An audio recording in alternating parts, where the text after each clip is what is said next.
সম্মানিত গাইস, থেকে আমার ভাতিজা লিটন মিয়া আগামী শুক্রবারে ওনার বিয়া।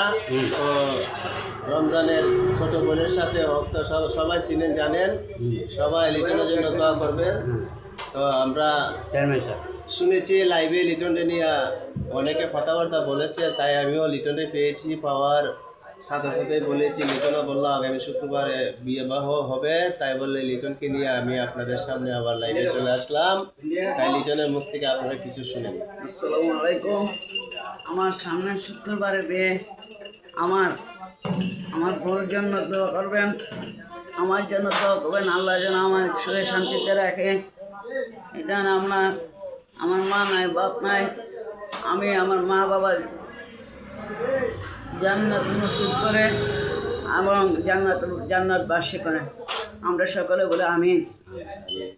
আল্লাহ আমার জনাব চাচা আমার তরফ থেকে আমার দাওয়াত জনাব চাচাকে লাইক করে দেবেন, আমাকে শেয়ার করে দেবেন। আসসালামু আলাইকুম।